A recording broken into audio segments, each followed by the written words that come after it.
Hi friends, welcome to Vedas kitchen. ఈరోజు మన కిచెన్లో గోంగూర రైస్ చేయబోతున్నాం.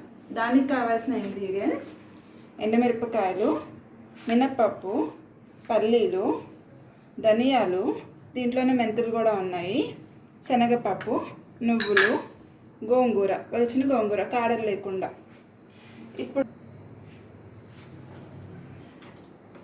ఇప్పుడు స్టవ్ ఆన్ చేసుకొని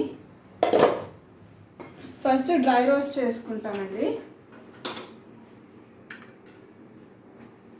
పల్లీలు ఇవి కొంచెం వేగిన తర్వాత ఒక 30 సెకండ్స్ అలా వేగితే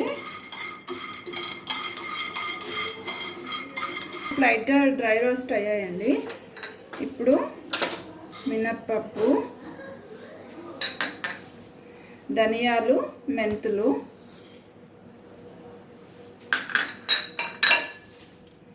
శనగపప్పు అన్నీ ఒకటేసారి వేసేసుకోవచ్చు అండి, బికాజ్ అన్నీ డ్రై రోస్టే కాబట్టి స్లోగా వేగుతూ ఉంటాయి.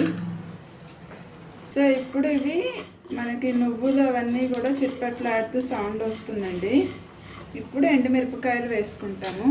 కారానికి తగ్గట్టుగా ఎండుమిరపకాయలు వేసుకోవచ్చు. మనము ఎక్కువ కారం కావాలి అనుకుంటే ఒక 10-15 దాకైనా వేసుకోవచ్చు. సో ఇవి కూడా కాస్త వేగేటట్టుగా ఒక 1 మినిట్ వేయించుకోవాలి.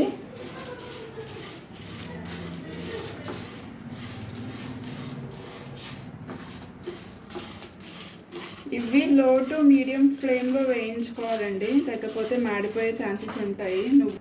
సో ఇప్పుడు డ్రై రోస్ట్ అయిపోయాయండి. ఇవి జార్లోకి తీసుకోవచ్చున్నాను.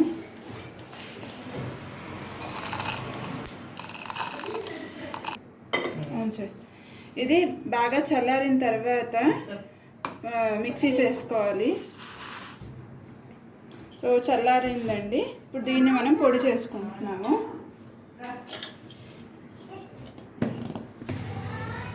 అది డ్రై రోస్ట్కి మనము పొడి చేసుకునే లోపు సో ఇలా పొడి చేసుకుంటామండి మొత్తం అదంతా మిక్సీ అయిన తర్వాత.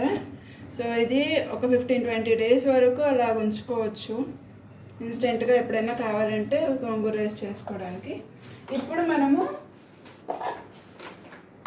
వెట్ రోస్ట్ చేసుకుంటాము. కాడలు లేనివి 3 కట్టలు గోంగూర తీసుకున్నాను. సో యాజ్ ఇట్ ఈస్గా ప్యాన్లోకి వేసుకుంటున్నానండి. ఆయిల్ ఏం వేయట్లేదు, జస్ట్ నార్మల్గా వేసేస్తున్నాను.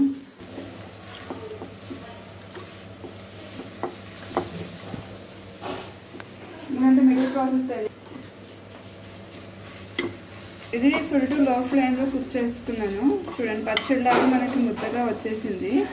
ఇది నేను బౌల్లోకి ట్రాన్స్ఫర్ చేసేసుకుంటున్నాను. స్టవ్ ఆఫ్ చేసేసాను.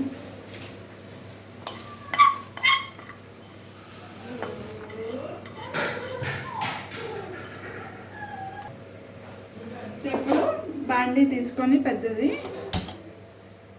ఆన్ చేసుకొని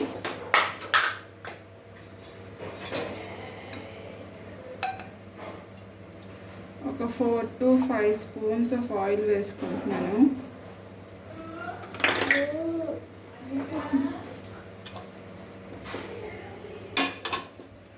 ఆయిల్ కాగిన తర్వాత ఇప్పుడు మనం పోపు వేసుకుంటాము. దానికి కావాల్సినవి ఆవాలు. ఆయిల్ కాగిందండి. ఆవాలు, జీలకర్ర, మినప్పప్పు. క్రంచిగా కావాలి అనుకుంటే మినప్పప్పు, శనగపప్పులు ఎక్కువ వేసుకోవచ్చు.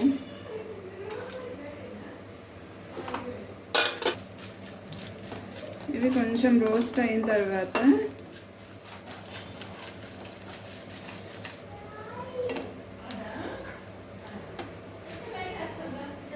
కొద్దిగా పసుపు, ఇంగువ,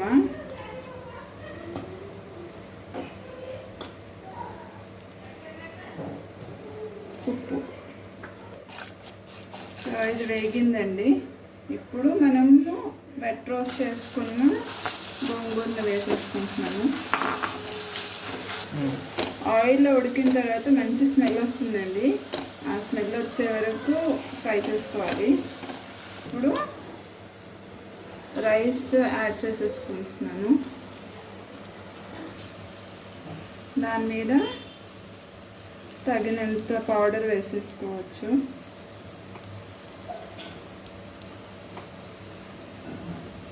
సో బాగా కలిపేసుకుంటే కలిసిపోతుంది.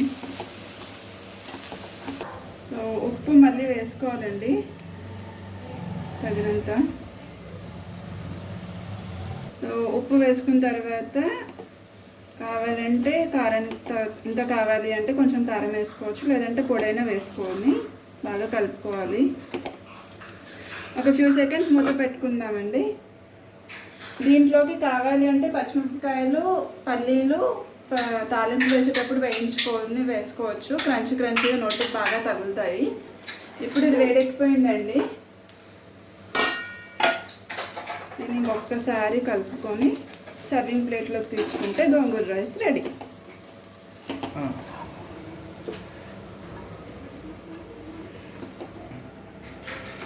ఇదండి గోంగూర రైస్ రెడీ.